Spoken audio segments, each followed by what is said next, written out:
Olá, pessoal. Eu sou a professora Núbia e convido vocês para mais uma aula de geografia. A nossa aula de hoje vai falar sobre as organizações internacionais. As organizações internacionais é formada por um conjunto de países que atuam nas mais diversas áreas, nas diversas áreas da geopolítica mundial. Essas organizações, elas são compostas por vários países, né? Pode ser países de um mesmo continente ou até países que pertencem a continentes diferentes. Essas organizações internacionais, elas atuam desde tentando manter a paz entre os países, até discutindo questões relacionadas à economia, à sociedade num todo. Por exemplo, nesse período agora de pandemia, nós temos aí a Organização Mundial da Saúde, que é uma organização internacional que atua na área da saúde. De todas as organizações internacionais, a mais famosa, a mais conhecida, é a Organização das Nações Unidas, a ONU. Essa organização, ela surgiu durante a Segunda Guerra Mundial e ela tinha por objetivo manter a paz, instaurar a paz entre os países que estavam envolvidos na guerra. Quando a guerra chegou ao fim, teve início a bipolaridade mundial, a disputa entre o capitalismo e o socialismo, e a ONU ainda continuou na sua área de atuação, tentando manter a paz entre os países que disputavam, as duas grandes potências, os Estados Unidos e a União das Repúblicas Socialistas Soviéticas, que disputavam, a chamada Guerra Fria, ou seja, aquele sistema político-econômico que iria ser mantido e instaurado.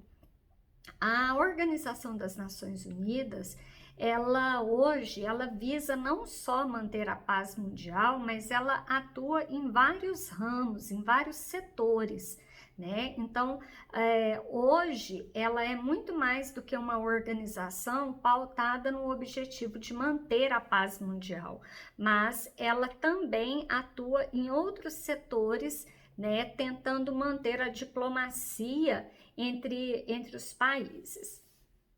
A Organização das Nações Unidas, gente, ela é formada por 6 órgãos, Então, dentro da Organização das Nações Unidas, existem 6 entidades, Dessas 6, 2 delas são as que merecem mais destaque, que é a Assembleia Geral da ONU e o Conselho de Segurança da ONU. Essas 2 entidades, dentro da estrutura da Organização das Nações Unidas, é a que tem o maior poder de atuação, A que mais são os 2 órgãos dentro da ONU que mais tem trabalho, Que mais atua perante os países do mundo. Qual que é o objetivo da Assembleia Geral? Discutir ações, a âmbito mundial, ações, por exemplo, a serem tomadas na área da economia, na área da política, da sociedade em si, e o Conselho de Segurança, que é manter a paz mundial, entre os países. Então, por exemplo, se um país entra em conflito, por exemplo, civil, a população contra o governo. O objetivo desse Conselho de Segurança da ONU é tentar instaurar a paz de forma diplomática entre os civis e o governo. Se é um conflito entre países, o Conselho de Segurança vai atuar com o objetivo de tentar, de forma diplomática, instaurar a paz entre esses países.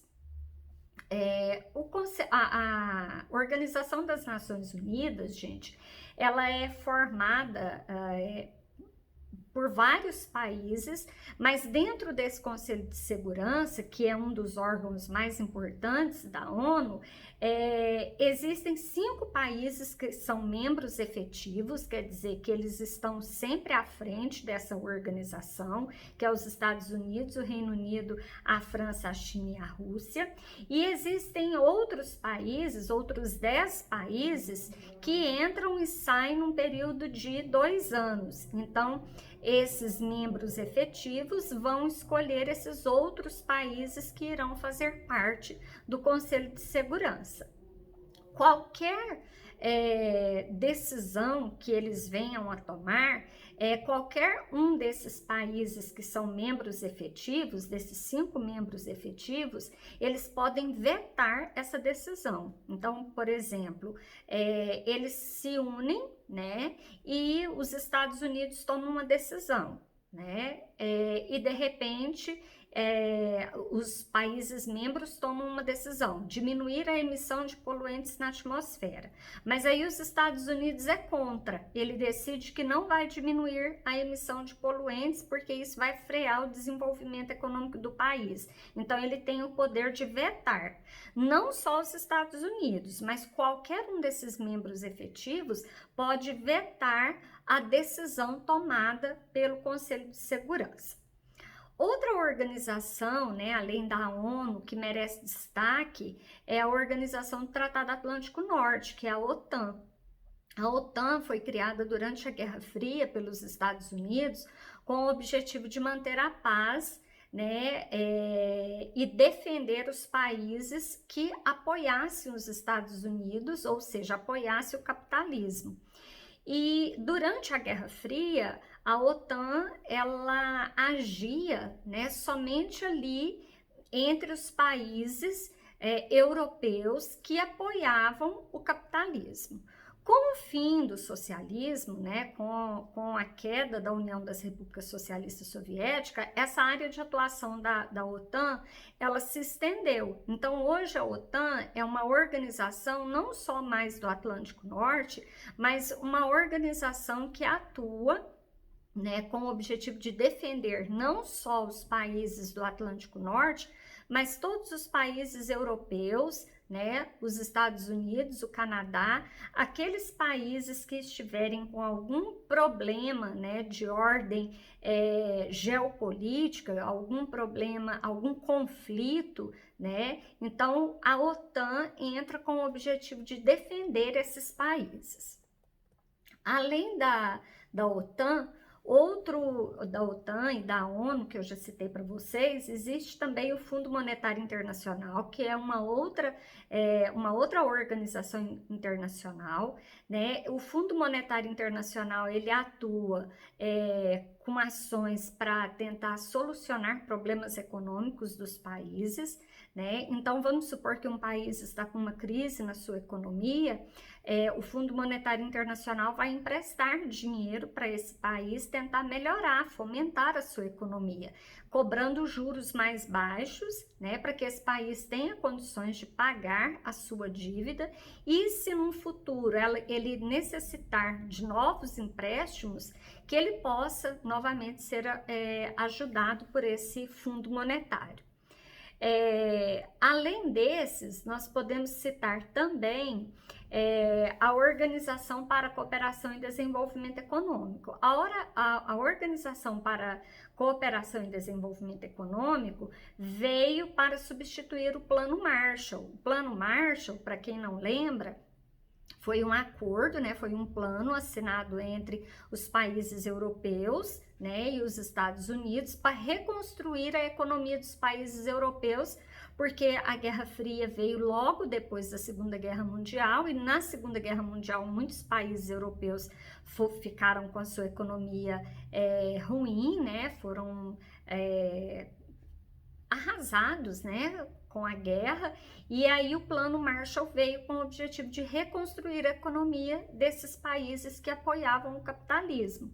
Então, a Organização para a Cooperação e Desenvolvimento Econômico substitui o Plano Marshall, que é o quê? Uma organização criada, né, com o objetivo de quê? De ajudar economicamente cooperar economicamente com os países que, de certa forma, necessitam, né, precisam. Então, está com algum atraso, né, em infraestrutura, em desenvolvimento industrial, em desenvolvimento econômico, então a Organização para a Cooperação e Desenvolvimento vem ajudar, né, com o comércio, né, com o desenvolvimento do comércio, com o desenvolvimento da economia desses países em crise. A Organização Mundial do Comércio também é uma outra instituição, né, uma outra organização internacional. A Organização Mundial do Comércio tem por objetivo manter um comércio justo, né, um comércio igualitário entre os países. Então, aquele país, por exemplo, que ele sente que ele está sendo, de certa forma, boicotado ou que está sendo lesado, né, nas suas transações comerciais, a Organização Mundial do Comércio entra com o objetivo de quê? De impedir que isso aconteça. Então, vamos supor, né, que um país começa a vender uma determinada mercadoria e ele começa a pagar impostos muito altos por essa mercadoria. E com o imposto alto, ele acaba tendo que colocar essa mercadoria com um preço também mais alto, né? Então, o que vai acontecer? A Organização Mundial do Comércio entra com o objetivo de diminuir essas tarifas de importação, né? Diminuir esses impostos, para que esse produto final não saia com um preço tão alto para nós consumidores. Então, é uma forma de regulamentar o comércio, impedir que um país lucre mais sobre o outro, principalmente no que diz respeito, por exemplo, à exportação de produtos primários e à importação de produtos industrializados, né? Esses produtos industrializados têm um preço maior no mercado, com isso a gente acaba pagando um juro mais alto, né? Pagando um imposto, desculpa, não é juros, né? Pagando um imposto mais alto por essa mercadoria, e aí quando chega em nós consumidores, o valor do produto está muito mais alto. Então, para evitar que isso aconteça, a Organização Mundial do Comércio atua, né, na regulamentação do valor dessas mercadorias, dos impostos, né, sobre essas mercadorias. Outra organização importante que eu poderia citar para vocês nós temos aí a Organização Mundial da Saúde, né? Nós temos a Organização Internacional do Trabalho, né? A Unesco. A Unesco, por exemplo, é uma organização internacional que atua no sentido de quê? De fomentar a educação, a cultura, a ciência, né? Então, por exemplo, Criança Esperança, né? É uma parceria, né, de várias empresas do Brasil com a Unesco, né? Com o objetivo de quê? De melhorar a questão cultural, educacional aqui no Brasil, né? Essa Organização Mundial da Saúde, né? Ultimamente, nesse período de pandemia agora, nós estamos ouvindo bastante falar da Organização Mundial da Saúde, né? Eles atuam de que forma? Investindo, né, em pesquisas científicas, por exemplo, para descobrir a cura, a vacina para esse vírus. Por exemplo, quando deu aquele surto de ebola na África, a Organização Mundial da Saúde mandou para lá vários médicos para cuidar da população dos países da África. Por quê? Porque faltou médicos, né? Não tinha pessoas capacitadas para cuidar da população lá. Então, a Organização Mundial da Saúde atua nesse sentido. E aí, além desses, nós podemos citar o Banco Mundial, né, a Organização Internacional do Trabalho, que vem por exemplo, a Organização Internacional do Trabalho é para regulamentar as leis trabalhistas, né, impedir que as pessoas sejam exploradas no seu trabalho, impedir, por exemplo, trabalho infantil, trabalho escravo. Então, são todas organizações, gente, que atuam em diferentes setores, né? Dentro desse mundo, dentro dessa organização geopolítica que nós vivemos hoje, então cada organização dessa, ela tem a sua importância, né? Ela tem a sua área de atuação e que vai o quê? Melhorar a qualidade de vida da população dos países onde elas atuam. Bom, eu espero que vocês tenham gostado, que a minha aula tenha contribuído, né, para sanar dúvidas de vocês. Até a nossa próxima aula, tá? Curte aí a minha aula e eu aguardo vocês nas próximas aulas. Beijão para vocês!